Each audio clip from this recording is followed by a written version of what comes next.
Ilvermorny School of Witchcraft and Wizardry is the American version of Hogwarts in the Harry Potter universe. It was first mentioned in the first Fantastic Beasts film. Ilvermorny, it's only the best wizard school in the whole world. Rowling has released a lot of information on this school since its first mention back in 2016. In this video, I'm going to take a look at how the school was created, who created it, and everything else you need to know about Ilvermorny.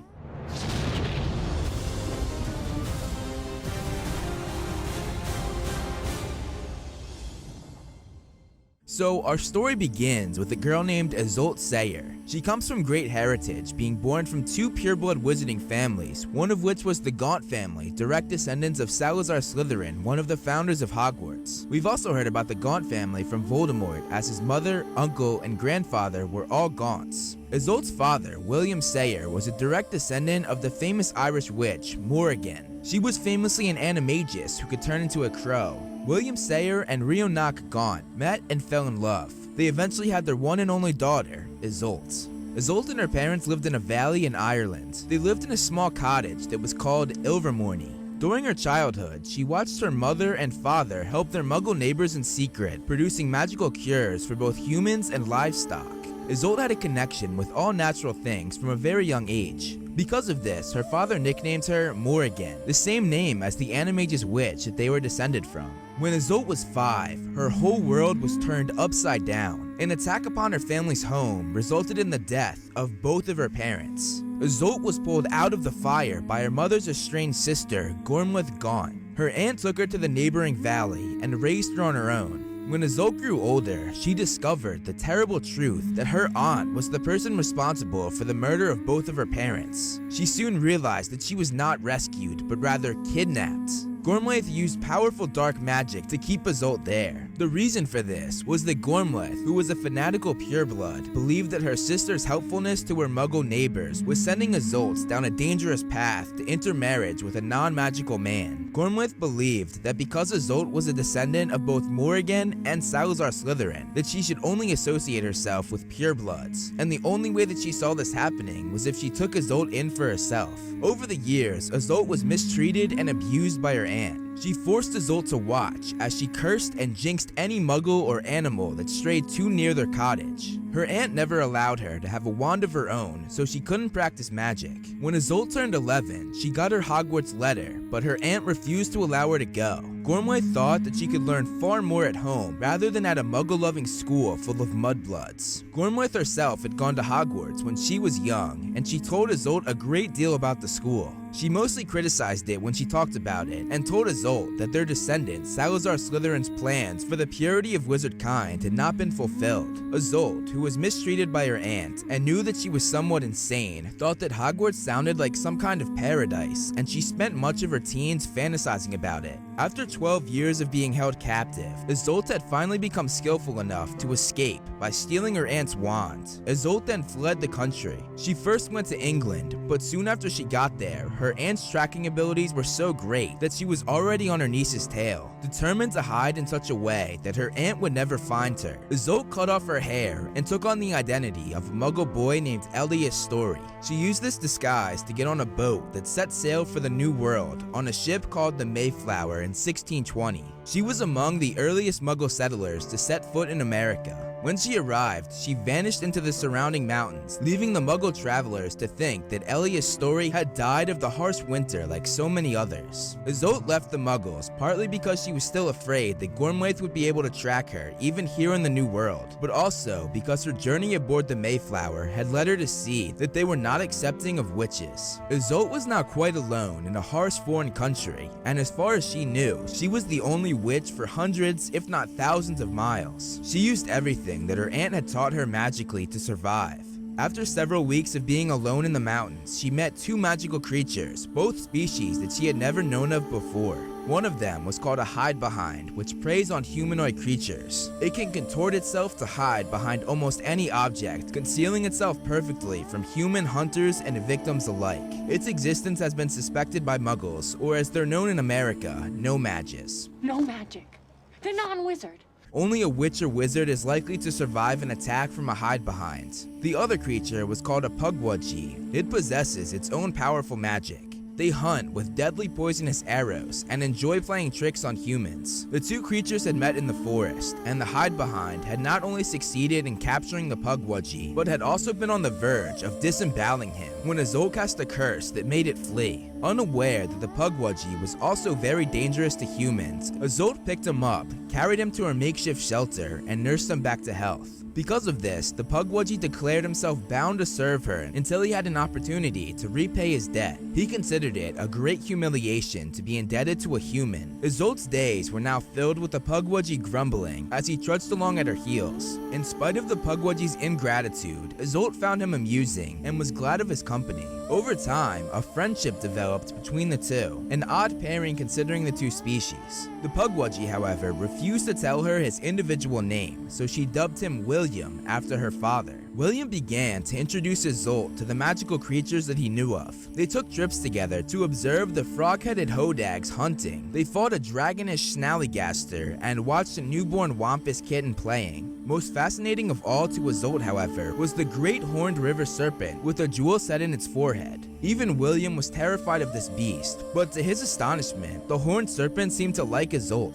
Even more alarming to William was the fact that she claimed to understand what the horned serpent was saying. This was of course because she was a direct descendant of Salazar Slytherin, a line where many of them could speak Parseltongue, or the language of snakes, or other kinds of serpents. Isolde learned not to talk to William about this ability, nor the fact that the serpent seemed to tell her things. She took to visiting the creek alone and never told William where she had been. Every time she went, the serpent told her, "Until I am part of your family is doomed." These words had little effect on Isolde, as she had no family other than her aunt in Ireland, and she didn't care what happened to her. Isolde was never able to understand what these words meant, or even whether she was imagining the serpent's voice. One day, while Isolde and William were walking through the woods, they heard a grisly noise from not too far away. William told Isolde to remain where she was as he went towards the noise. Isolde did not listen and followed William. When she arrived in a small clearing, she found a horrific sight. There were two grown-up humans who lay on the ground,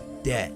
Even worse, there were two small boys that also lay on the ground, seriously injured. The thing responsible? The very same hide-behind that Isolde had saved William from. The two injured boys lay there as the hide-behind prepared to disembowel their parents. Before he could, however, Isolde and William went after the hide-behind and destroyed it with relative ease. William, happy with what they had just accomplished, ignored the groans of the children on the ground. Isolde furiously instructed him to help her carry the boys back home. This made William throw a tantrum. He said the young boys were already as good as dead. Furious with William's disregard for the young boys, Isolde told him that she would accept him saving the boys as repayment for saving his life. The two boys were so ill that Isolde was afraid to apparate with them and insisted on carrying them home. Grudgingly, William carried the older boy, whose name was Chadwick, and Isolde carried the younger boy named Webster. Once there, a furious Isolde told William that she had no further need for him. William glared at her and then vanished.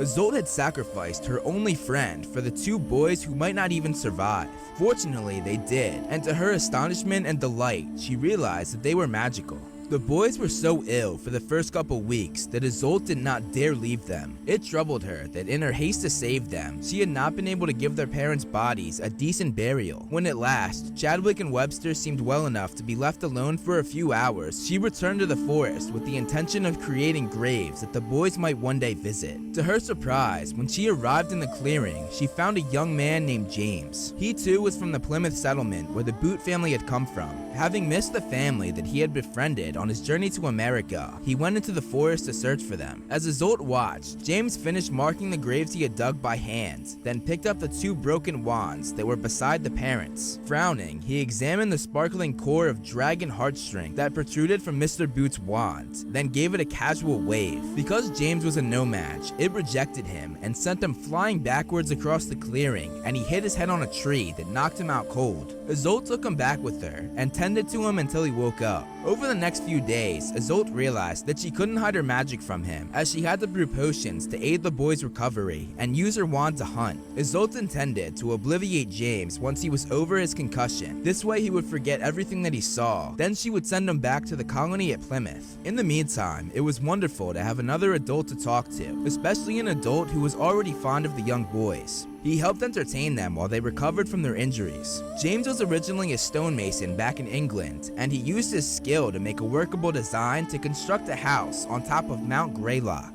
Isolde took his drawing and used magic to create the real thing. Isolde named her new home Ilvermorny after the cottage that she had been born in and which her aunt had destroyed. Every day, Isolde vowed to obliviate James, but she never did. This was mainly because the two were falling in love, and eventually they just let it happen. She decided not to obliviate him, and the two got married. Isolde and James considered the two boys their adopted sons. Isolde told them the secondhand stories of Hogwarts that she had learned from her aunt. Both boys yearned to attend the school, frequently asking why they couldn't return to Ireland where they could get their Hogwarts letters. Isolde did not want to frighten the boys with the story of Gormleth. Instead, she promised them that when they reached the age of 11, she would somehow find them wands and they would start a school of magic right there in their cottage. This idea caught Chadwick's and Webster's imaginations. The boys' ideas of what a magical school ought to be like were based entirely on Hogwarts, so they insisted that it ought to have 4 houses. They decided that they didn't want to follow the 4 founders of Hogwarts' footsteps and name each house after themselves. Instead, each of them chose their favorite magical beast. For Chadwick, an intelligent but often temperamental boy chose the Thunderbird, which could create storms. We of course saw this creature in Fantastic Beasts.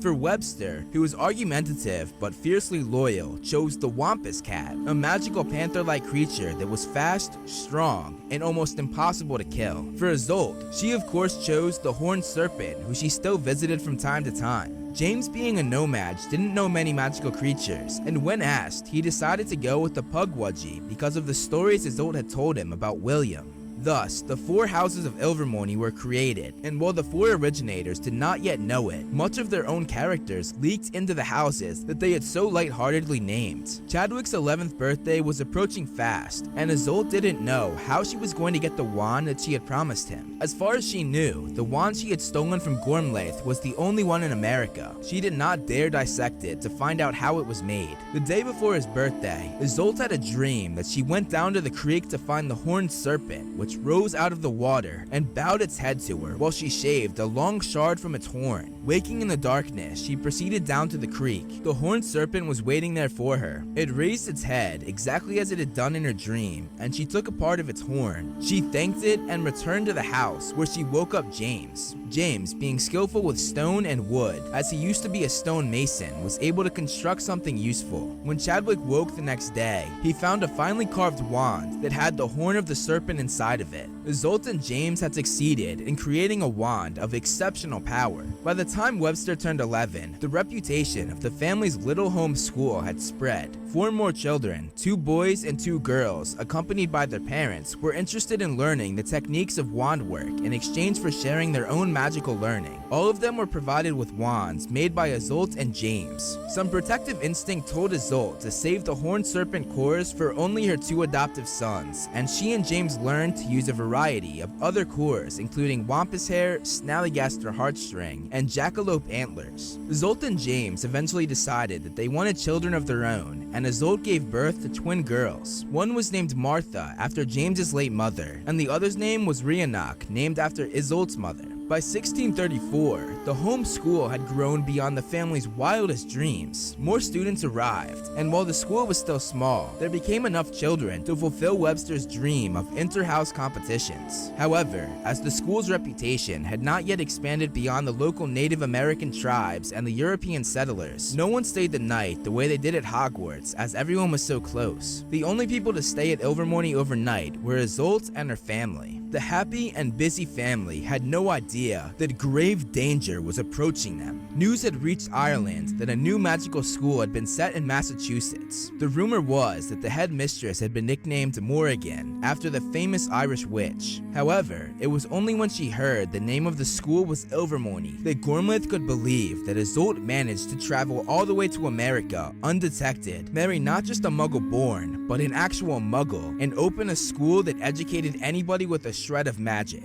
Gormlaith had purchased a wand at Ollivander's to replace the precious family wand that had been handed down through generations before Isolde had stolen it. Gormlaith did the same thing that her niece did by disguising herself as a man to cross over to America. Wickedly, she traveled under the name of William Sayer, the name of Isolde's father, who she had murdered. Gormlaith landed in Virginia and made her way stealthily towards Massachusetts and Mount Greylock. She intended to destroy Ilvermorny, slaughter the parents who had ruined her ambition of a great pureblood family, steal her great nieces who were the last to carry the sacred bloodline, and return them to her home in Ireland where she could raise them right. When she finally reached the school, Gormlaith sent a powerful curse containing Isolde and James's name toward the house, which forced them into an enchanted slumber. Next, she uttered a single word in Parseltongue, the language of snakes. The wand that had served Isolde so faithfully for so many years quivered once on the bedstand beside her as she slept and became inactive.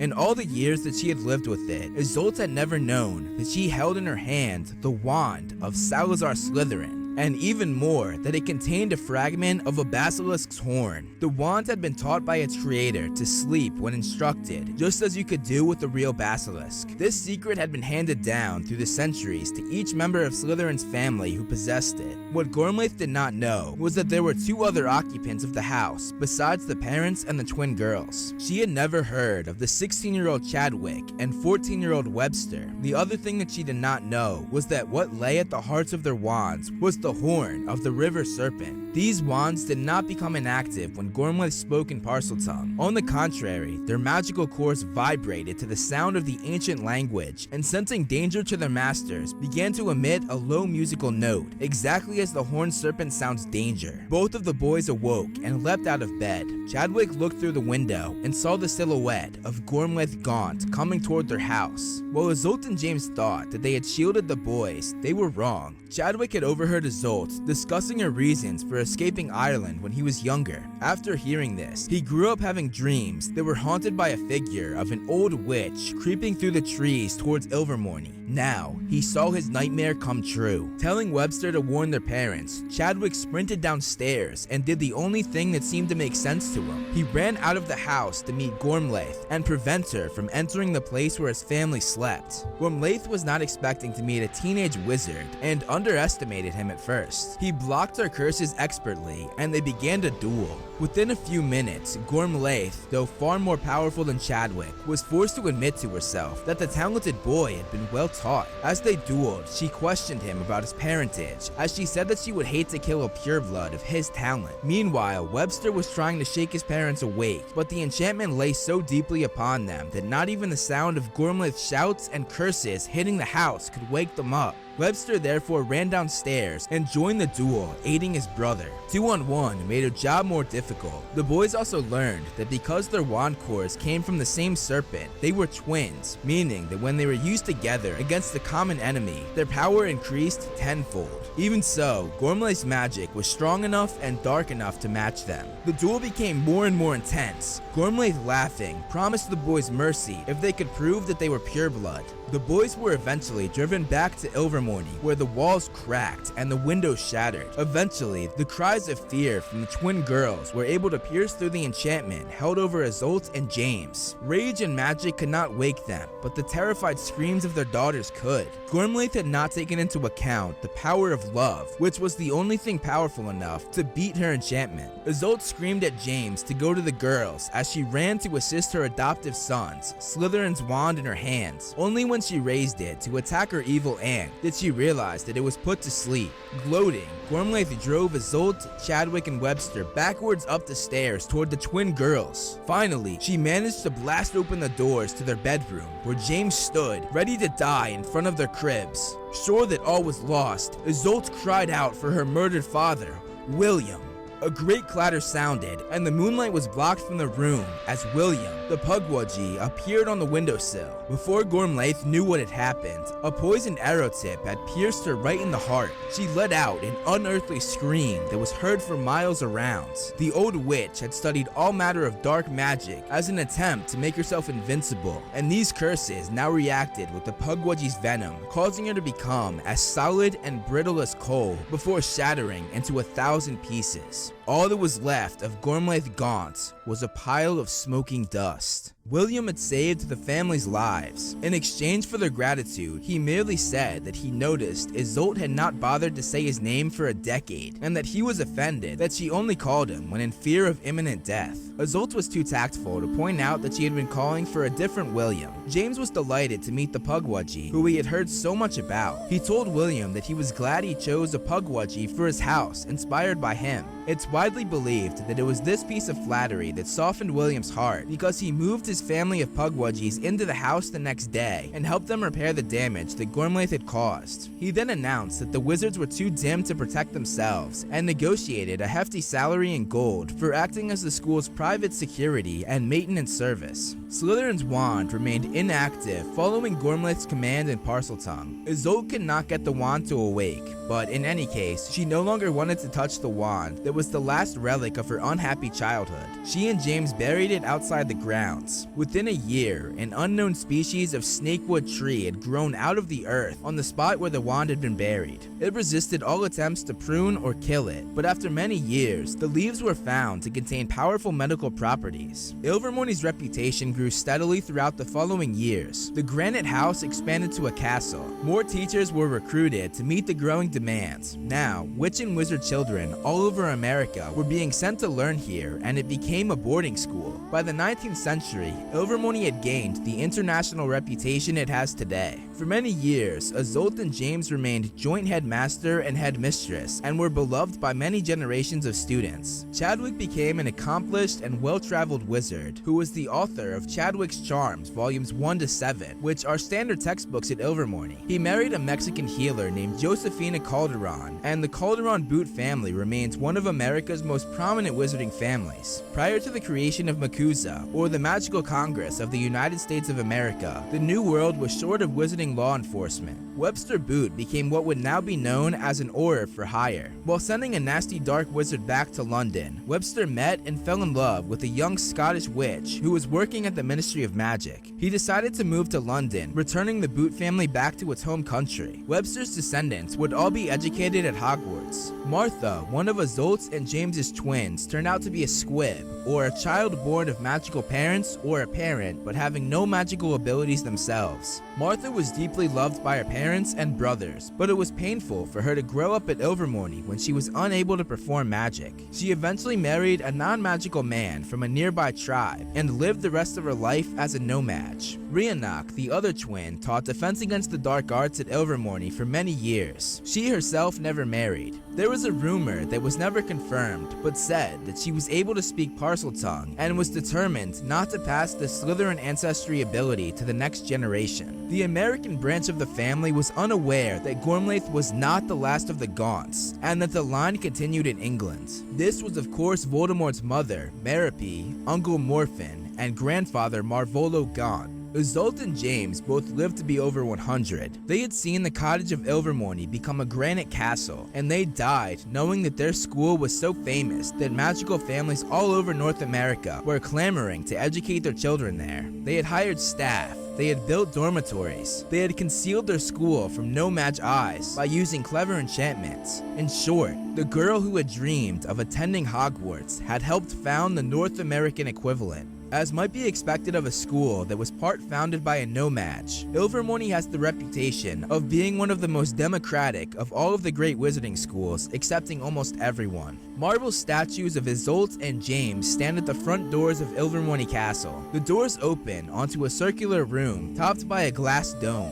A wooden balcony runs around the room one floor above. The space on the floor is empty, except for 4 enormous wooden carvings representing the houses. While the rest of the school watches from a circular balcony overhead, new students file into the round entrance hall. They stand around the walls, and one by one are called to stand in the middle of the stone floor. In silence, the school then waits for the enchanted carvings to react. If the horned serpent wants the students, the crystal set in its forehead will light up. If the wampus wants the student, it roars. The thunderbird chooses the student by beating its wings, and if the Pukwudgie wants the student, it will raise its arrow into the air. Should more than one one carving choose them. The choice rests with the student. Very rarely, perhaps once a decade, a student is offered a place in all 4 houses. Serafina Pickery, president of MACUSA during the Fantastic Beasts film, was the only witch of her generation to have this happen. She ended up choosing the Horned Serpent. It's sometimes said of the Ilvermorny houses that they represent the whole witch or wizard. The mind is represented by the Horned Serpent.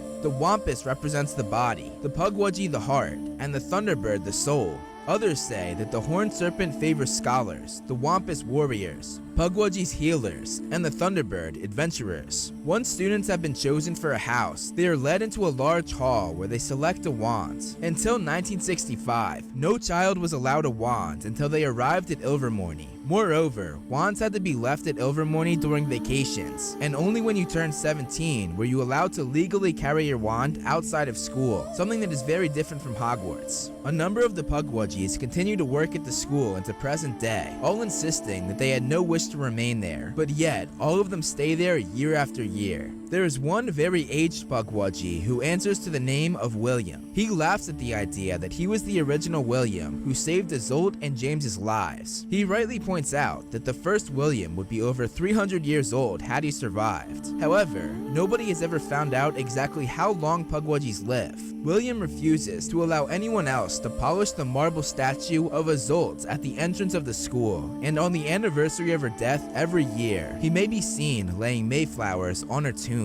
Ilvermorny will go down in history as one of the greatest wizarding schools of all time. All the years that Isolde had dreamed of going to Hogwarts but never could led her to put all of her passion into her own school so that no one else would ever feel the way that she did, lacking in education. Because of her, thousands and thousands of kids were properly educated. Isolde and her family will remain one of the most generous and influential families in all of wizarding history. Thank you so much for watching, guys. You can follow me on social media. Links for that will be down below. If you like this video, make sure you press that subscribe button to help grow the channel. I want to give a huge shout out to all my patrons listed below. If you want to be featured on the next video, plus get a bunch of other rewards, check out my Patreon. Again, thank you so much for watching, and look out for more great videos on the way.